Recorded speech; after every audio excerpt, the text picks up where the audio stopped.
Well, it's early morning, Friday, and I don't think I'm working tomorrow, so I'm getting Saturday to myself. And it's so cold. Like now it's slightly better, but you know, when you get into the pickup truck after it's been sitting outside for a night, for the whole night, the most difficult thing is to deal with is the steering wheel, because there's no heating, and you really need to wear gloves because gets so cold, you know. So now after like 10-15 minutes, finally it's warmed up. I feel not hot, but warmer air coming out of the vents. And so the first run of the day is just a pickup. I left the yard empty, picking up a couple of heaters, small ones, and usually these heaters they come with tanks, with propane tanks, but I checked the paperwork, there's no tanks. Cool. I don't want to deal with those, especially when they're, you know, when they use them and they're empty. That's okay, right? Maybe they're like 40 pounds, but when they're loaded, man.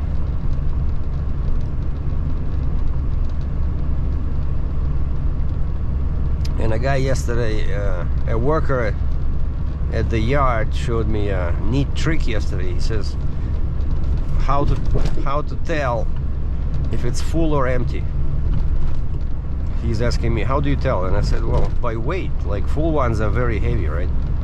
And he says, no, it cannot be accurate because it can be half full, or, you know. And he showed me that I didn't even see there was like a little tap at the top there, like a tiny little tap. And you turn it, and it's either moisture coming out at high pressure, or it's just a stream of air. So he says if moisture is coming out, that means it's full. If it's just air, it's empty. So neat. So now I don't have to guess, because you know, when we bring these tanks, let's say I bring back 4 tanks, so dispatch is asking me like how many are full, how many are empty, because if they're all empty, they're gonna charge the customer for using up 4 tanks, right? So now I have an accurate way of saying which ones are full, which ones are empty. Stay in the middle 3 lanes. Yeah, we're still in this cold weather.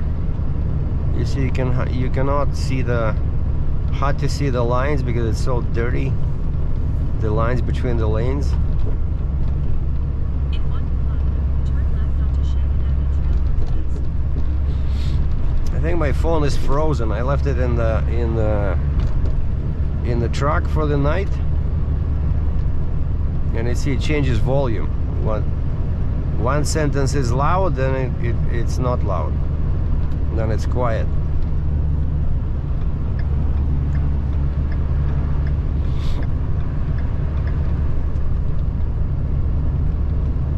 So yeah, we had what, like minus 28 last week, but this week it's been around minus 20.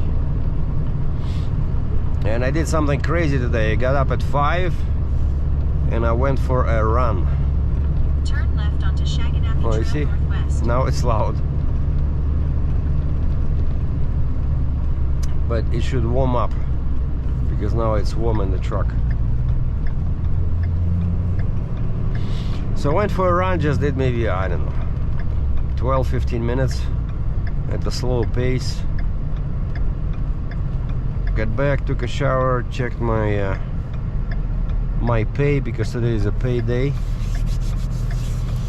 And 6 o'clock or 5:45, the money is already in the account.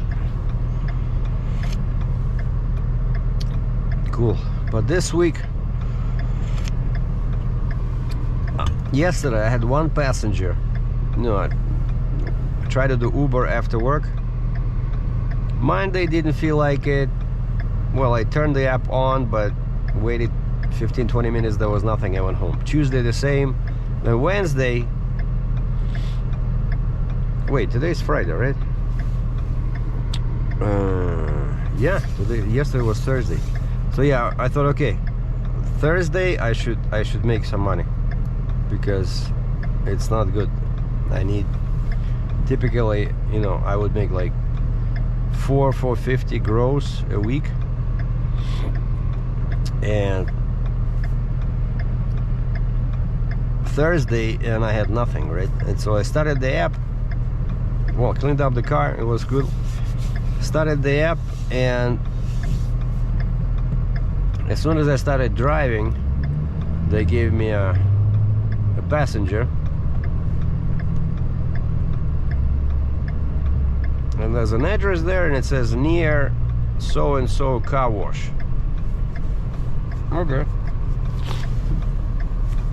So I go to the car wash. There's nobody there, nobody speaking through the window, nobody looking at their phone like they normally do when they're waiting for Uber. A guy from inside looked at me, but he's talking on the phone. Doesn't look like, because the name was Karen with a E, K-E-R-E-N. And I'm like, is that a female's name or is it a guy's name? I don't know. So I'm sitting there waiting. Nobody's coming out. I click the text message. I've arrived. Are you coming? The answer from the customer is, where are you? I said, I'm near the car wash. Oh, I'm across the street. Why? Why are you across the street when so like I was so not happy with this, but anyway, so there was no lights, nothing. I just turned around and I went across the street. So some short Mexican lady, I see she's staring at her phone. She looks at me. Okay, that's my passenger. And I said, why did you write down car wash? Like you have an address of this kind of like warehouse building? I don't know. Well, good thing you picked the car wash across the street, not the one on the other end of town, So some people, they don't pay attention when they order Uber. In about 5 kilometers, They have no turn left idea what onto they're doing. Heartland Drive northwest.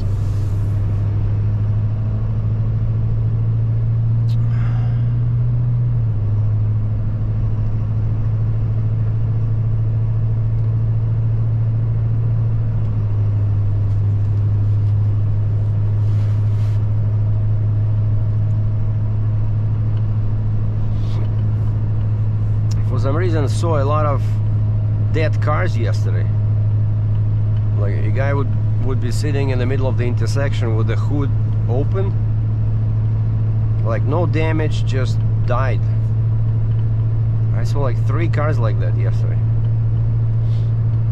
And then I went home, and in the driveway to my building there's a guy sitting again with his hood open, dead, and some other guy is trying to boost him. Actually, a guy told me that weather like this, some smart people, are making money boosting cars. They just buy that kit, the cables, and they drive around and they look for Stay in the left 2 lanes.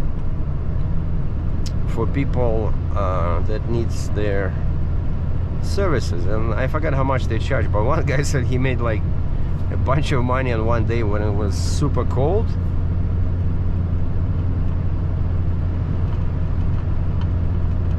But I mean, how do you find them, like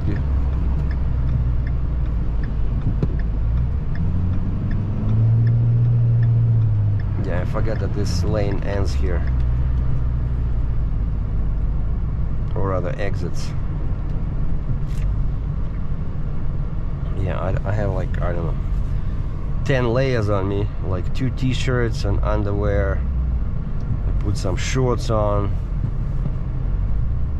and then track pants, and then these pants, and then some sweater, some coat, my vest, so I don't feel cold. If anything, I'm gonna feel hot in a while, especially when I'm working physically, if they give me some scaffolding or something. But I see they gave scaffolding to the other driver, so I'm just doing this pickup of these two heaters, and then after this, the boss man said I'm in the Freightliner delivering some scissor lifts, which is not a very strenuous physical activity. You just put two chains, and if it's one scissor lift, right? Oh, yesterday I had interesting pickup. I had to bring back 3 scissor lifts, and our trucks can only do 13,500 pounds because they're single axle in the back. But they were like the smallest scissor lifts that can only go to like 19 feet, and then one was medium size. And so I had to play with these smaller ones to put them side by side, like touching, you know, with the wheels touching, and then I just use one chain for both machines on each end, and of course 2 binders, and that left me enough space in the back to pick up that medium-sized machine. But the truck felt heavy, you know, because it's At the next light, turn left. because 3 machines like that for this 2-axle truck, if we're talking total axles, that's a good size load.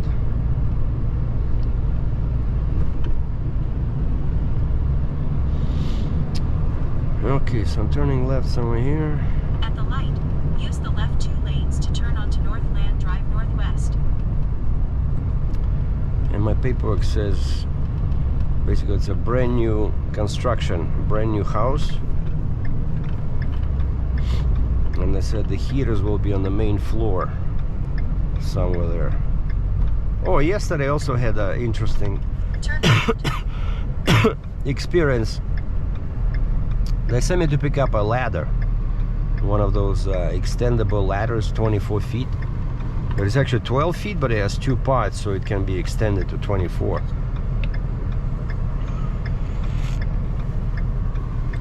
And I called the guy, and he says, well, there's nobody there. It's a brand new townhouses building. He says the front doors are locked, so but go in the back. Okay, so I arrived there. I see some 2 guys are walking around. One door is open, but these are townhouses, so they're not connected, you know. And I said, hey, I'm from this rental company. I'm supposed to pick up a ladder here. In 700 meters, turn left onto Northbound Drive Northwest. And they said, oh, we haven't seen anything. Maybe it's on the, maybe the roofers were using it. So I start walking around, looking through the windows, and I see our ladder in the second unit from the left, but the door is locked, and I cannot get from the one where the door is open to this Go one, past this light. because there's Then at the next one, turn left. the walls already, you know, they're not drywalled, but they still have these beams, so they're too tight. I cannot squeeze through. So I went to the back. Turn left onto Northbound Drive Northwest. Then turn right onto Button Road Northwest. All the doors are locked, but they're not locked with padlocks. They have some black plastic thing sitting in there, and I tried to move it. I thought maybe I can open it like that. Just broke one, and nothing happened. So I called the guy again. I said, hey, I cannot get to this ladder because the units are not connected, right? And the doors are locked. And he says, oh, just get a screwdriver you see those black plastic things there in the hole? I said, yeah. He said, well, just pull it towards yourself or away from the door and it'll open. I said, really? Okay. I never saw that kind of gadget before, you know. But evidently that's how they lock doors. So I went, looked inside I was in this pickup truck. Turn right onto Button Road Northwest. Then the destination is on your right. And I found a toolbox. One of our guys left a toolbox. And I opened the toolbox. There's a bunch of screwdrivers there. I grabbed the biggest one and go and I try to open the door. And of course I broke that plastic thing. Turns out it's something like with a spring that they pull in. Oh, I think it's this one. Yeah, I think I see all heaters. So, and I was able to get that that ladder.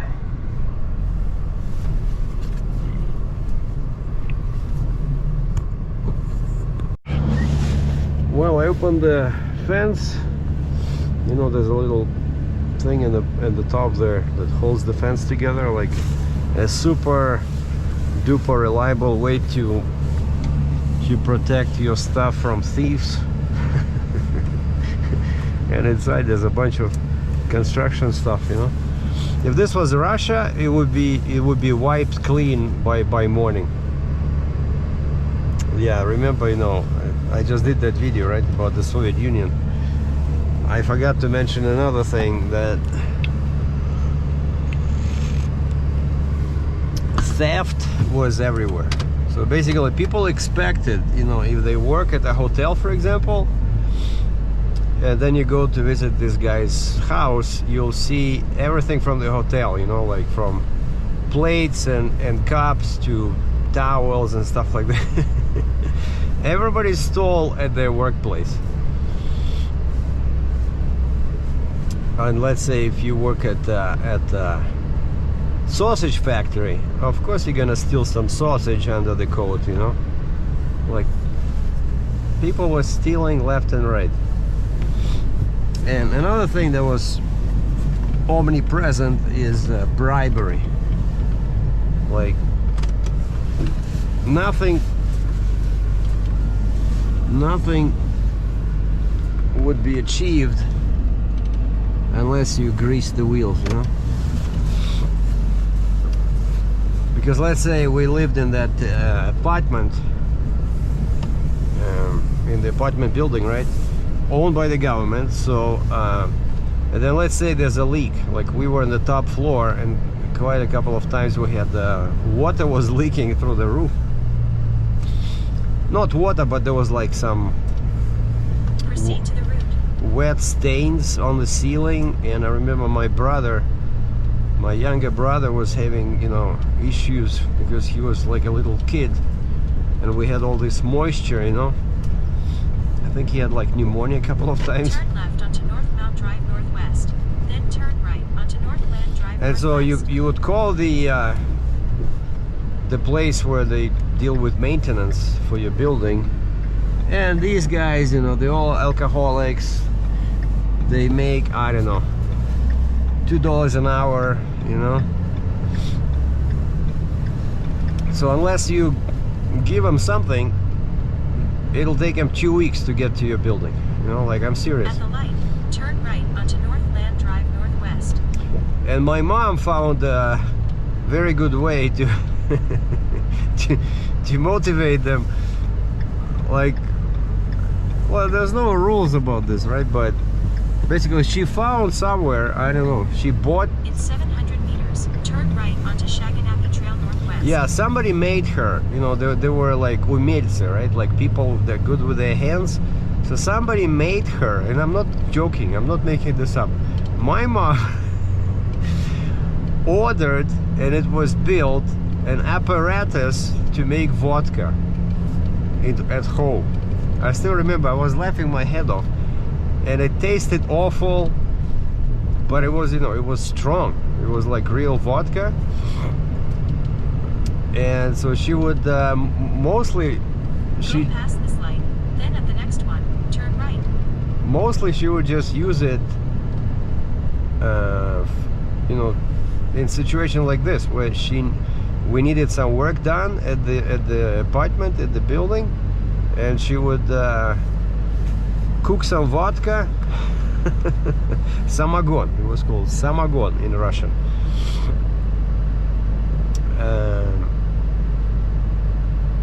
And then she would give him a bottle of vodka, so the guys were super happy and they did a good job fixing the ceiling, you know. Man, I'm just laughing thinking about this, but that was life in the good old days, you know. Okay, where are we going here? We're going right, I think. Turn right onto Shaganappi Trail Northwest. Yeah, you see, like I always say, there's no roads in Calgary, it's all trails. Shaganappi Trail. Okay, here we come.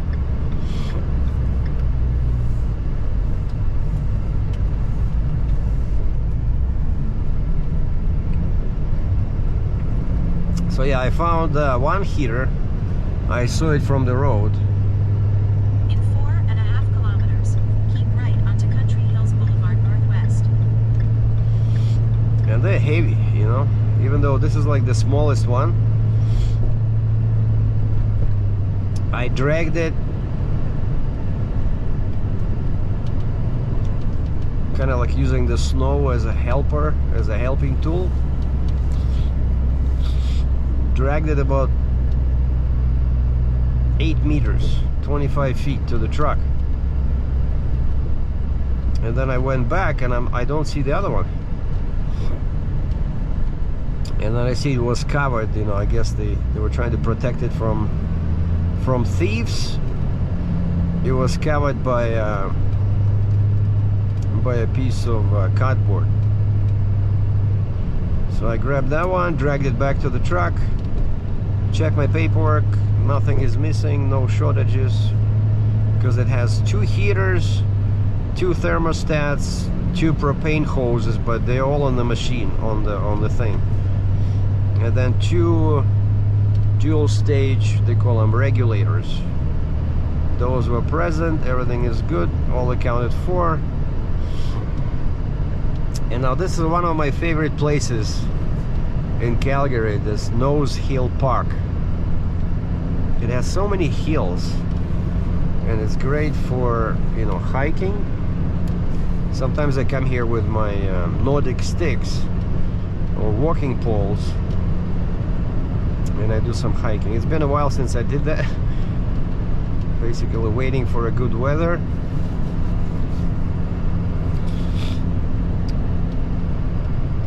Yeah, once the weather improves, I want to go and test my new Mossberg MVP Patrol in 556 NATO somewhere in public land. But yeah, not in this weather. No, funny fact. Speaking about weather, I checked when I went for a run, I checked the temperature on the weather app on my phone, -22. Okay, so what do you wear? You know, you're going for a run, so I know I'll be warm, but so you don't need too many clothes, but you don't want to be too cold either, right? So, and I dressed up nicely, wasn't cold when I was running, but one thing that was missing, I don't have gloves. Stay in the left 2 lanes. And I'm thinking, uh-oh, what am I gonna do? Like, I can pull my sleeves, you know, like this.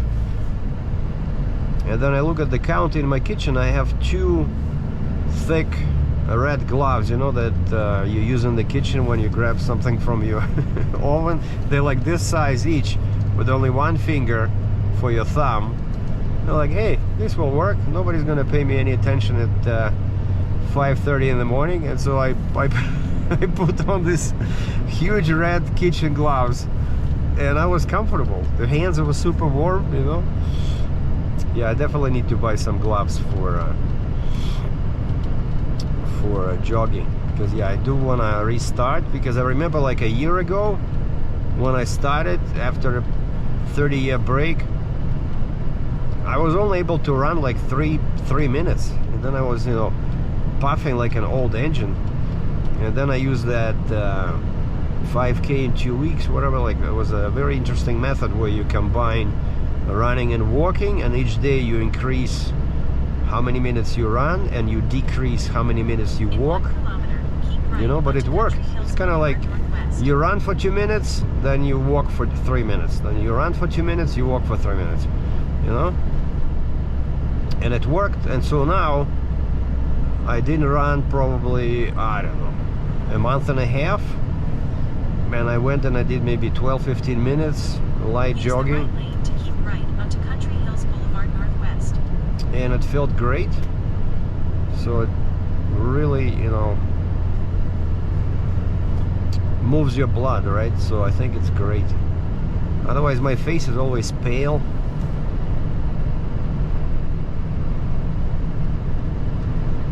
Yeah, I'm trying to limit coffee now, man. It's just, as soon as I drink coffee, my skin gets so dry. I look like a mummy, especially on the left side. You know, like my right side cheek has less wrinkles than the left side cheek. You know why? Because I was a trucker for 17 years, and you're driving usually, you know, in one direction, right? You don't make too many turns. Let's say you're on the freeway somewhere,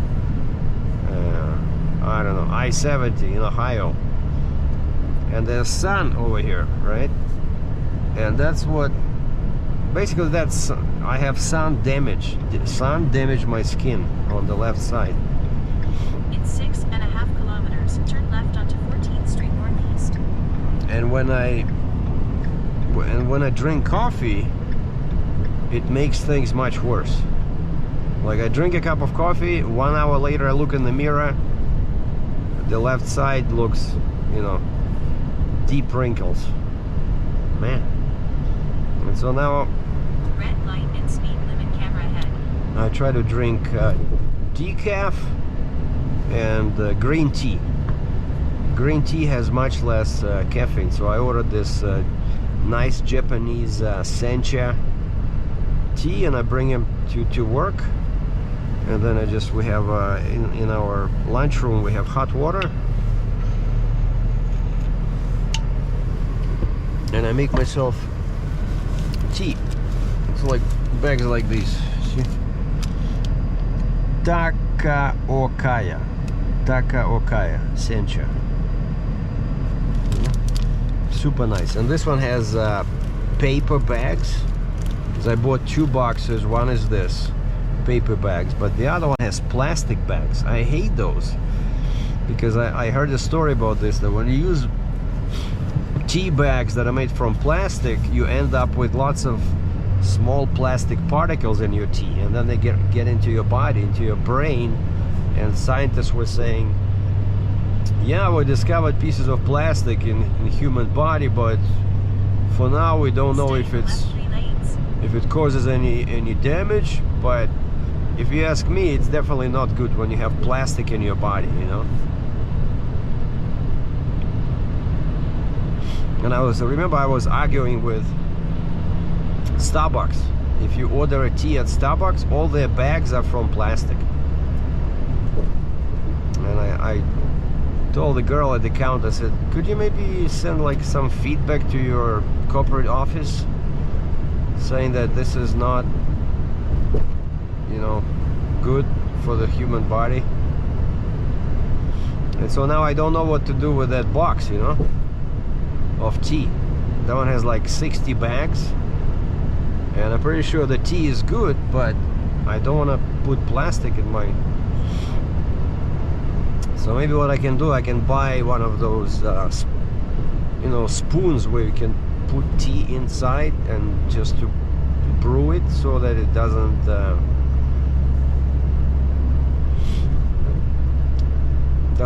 make a mess in the cup.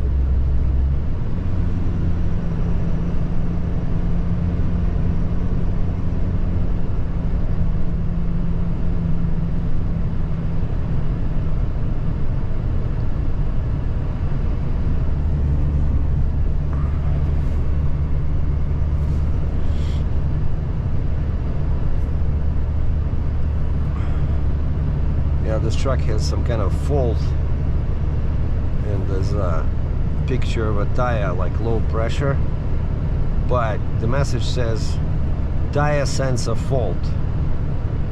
So there's nothing wrong with the tire, it's just the sensor is bad. By the way, those tires I got for Durango, man, they look awesome, you know. I haven't seen much of a difference, honestly, in how the SUV handles. It was okay before, but now it should grip the road like there's no tomorrow.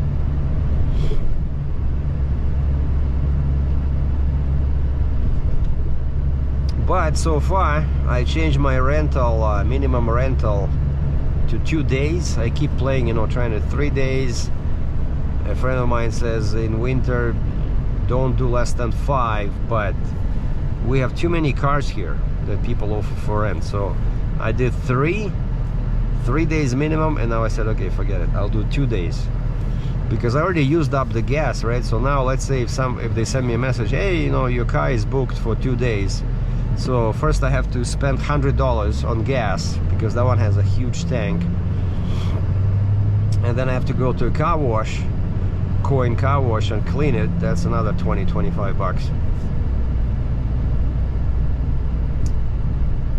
And then I'll get, right now they're offering my car for $100 a day. So I will get 75% of that, so 150 bucks, right? Minus gas, minus cleaning fee. But then the good news is that when they bring the vehicle back, hopefully in one piece, it's gonna be fully fueled. So next time I don't have to pay for gas unless I use it again. And I noticed one tiny damage that the previous guy did. So basically, see like these vents, but in the Durango they're like grill, right? And then there's a little handle where you turn, where you can change the orientation of those, you know, pieces to send the air a certain way. But the grill itself is kind of like set deep, and so a guy tried to use a thing for his phone, like a holder for the phone, where it connects to one of these, but he couldn't connect to the actual, you know, plastic pieces, so he hooked up to that handle. And I see that the handle came out of its spot there, and it's like loose, you know. I don't know if it's broken. I managed to put it back in, but I had a bad feeling, you know, somebody. So only 2 people use my car, and already something is, you know, mistreated. And that's why you don't want to do like daily rentals, right? Like 1 day, because then it's totally crazy. Then you can have maybe 20 people in a month, and then you have to clean it every time, right? So this guy that kind of like my consultant, right? Because he's been doing it for a long time, these rentals. He's doing, he says, in the summer 3 days minimum, and in winter he does 5 days minimum. But he has 20 cars. That's why he says if I do daily rentals, I won't be leaving the shop where he keeps his vehicles. He'll be cleaning day in and day out. And he lives in a small town, but it's kind of like a resort, kind of like Banff or Jasper. So, and they don't have that many cars offered for rent, so he's doing very well. But here it's not busy at all, right? So since what, October or November, I only had 2 customers. So yeah. So that I unloaded the heaters, used the dolly, because you know we have all kinds of tools that you can use. You know, you don't have to muscle. The right lane to take a slight right turn to merge onto Highway 2 North toward Red Deer. So I moved them to the tailgate, lowered the tailgate, and I brought the little platform on wheels.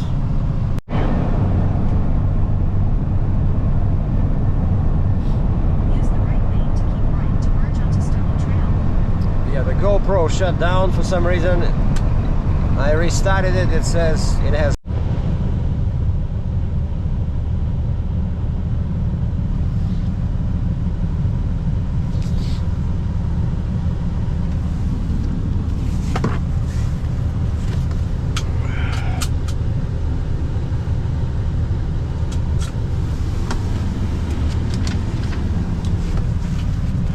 So the GoPro seems to be working now. So yeah, it was cold and it shut down even though the battery was 36%. Now look at this mess. I'm on the ring road in a Freightliner, so delivering a medium-size scissor lift, and visibility is quite poor. People are going crazy. You cannot see anything behind me, man. And two more pieces of news. Number one, when I was dropping off those heaters, and sorry, I'm using my phone, my GoPro died for some reason. It shows 37% battery dead. Probably from the cold or the battery is getting old.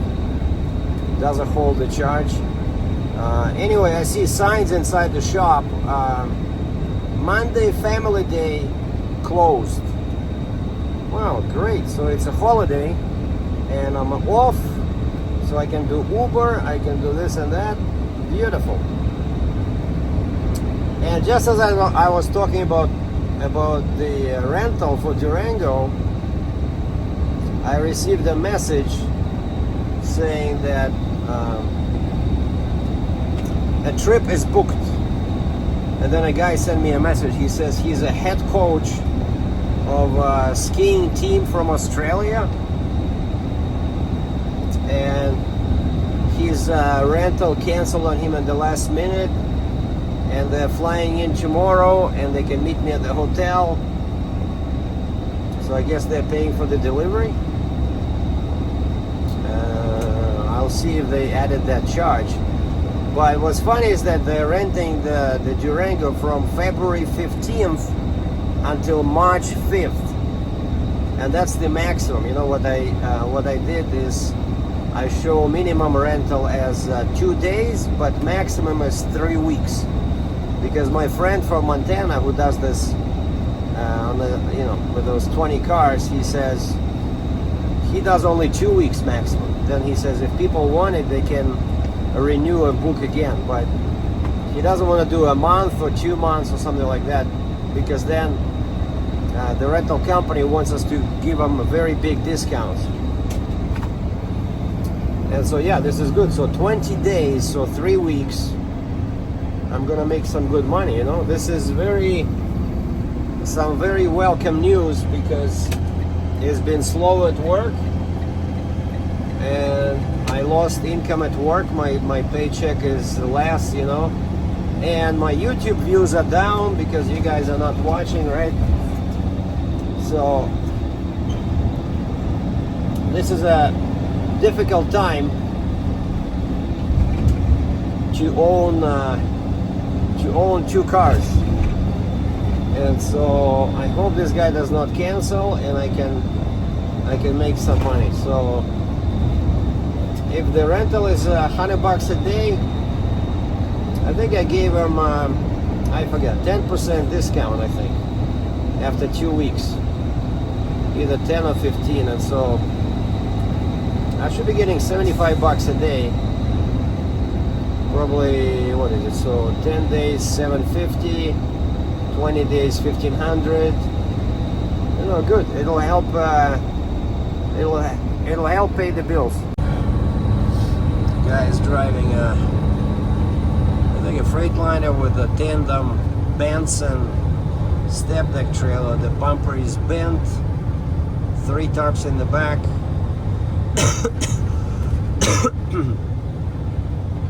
Now I know why it feels colder today than yesterday, because it's windy. Windy, very windy.